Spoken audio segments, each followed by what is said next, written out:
కేరళలో BJP big plan. Congress ను ఓడించేందుకు sketch. మరోసారి కమ్యూనిస్టులను గెలిపించేందుకు వ్యూహం.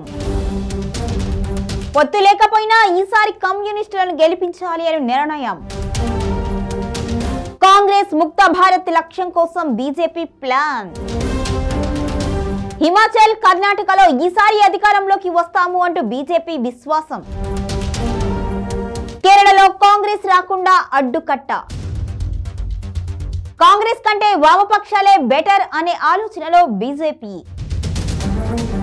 కమ్యూనిస్టులు ఒకే చోట ఉండడంతో పెద్ద ప్రమాదం కాదు అని భావిస్తున్న కమలం పార్టీ. కేరళ రాజకీయాలు ఎప్పుడూ భిన్నంగానే ఉంటాయి. కాంగ్రెస్ నేతృత్వంలోని యూడీఎఫ్, కమ్యూనిస్టుల సారథ్యంలోని ఎల్డీఎఫ్ మధ్య అధికారం చేతులు మారుతుంది.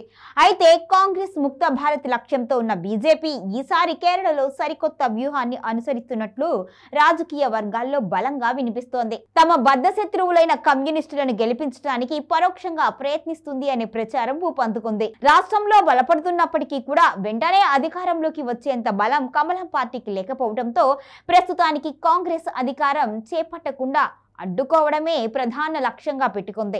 ఇక వామపక్షాలు కేవలం ఒక రాష్ట్రానికే పరిమితమైతే అది దేశ రాజకీయాలపై పెద్దగా ప్రభావం చూపదని, తరువాత త్రిపుర ఫార్ములాను ఇక్కడ ప్రయోగించవచ్చు అని కమలం పార్టీ భావిస్తున్నట్లుగా తెలుస్తోంది. కేరళ రాజకీయాల్లో బీజేపీ బలాన్ని పెంచేందుకు ఆర్ఎస్ఎస్, సంఘ్ పరివార్ సంస్థలు నిరంతరం కృషి చేస్తున్నాయి. ఈ కృషి ఫలితంగా ఓట్ల శాతం మరింత పెరుగుతూ వస్తోంది. కానీ ఆ ఓట్లు సీట్ల రూపంలో మారటం లేదు. 2011 అసెంబ్లీ ఎన్నికల్లో కేవలం 6.6% ఓట్లను సాధించిన బీజేపీ ఒక సీటు గెలుచుకోలేదు. 2016 అసెంబ్లీ ఎన్నికల నాటికి ఓట్ల శాతం దాదాపు 15% పెరిగింది.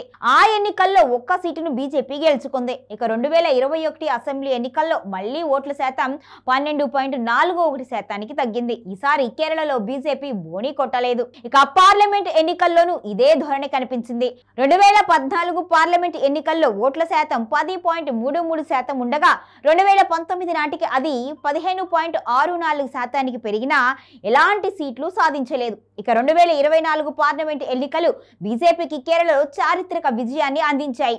ఓట్ల శాతం 16.68% పెరగడంతో పాటు కేరళలో ఒక ఎంపీ సీటును గెలుచుకుంది. 2016 అసెంబ్లీ ఎన్నికల్లో బీజేపీ కూటమి ఒకే ఒక సీటును నేమం నియోజకవర్గంలో ఆ పార్టీ అభ్యర్థి రాజగోపాల్ 8,600 ఓట్ల తేడాతో గెలిచారు. 2024 పార్లమెంట్ ఎన్నికల్లో కేరళలో బీజేపీ త్రిశూర్ లోక్సభ సీట్ను గెలుచుకుంది. నటుడు సురేష్ గోపి ఇక్కడ నుంచి విజయం సాధించారు. కేరళలో బీజేపీ ఓటు బ్యాంకు క్రమంగా బలపడుతున్నా కాంగ్రెస్, కమ్యూనిస్టుల మధ్య గట్టి పోటీ ఉన్న కేరళలో బీజేపీకి రాజకీయ ప్రాధాన్యత లేకుండా చేస్తున్నాయి.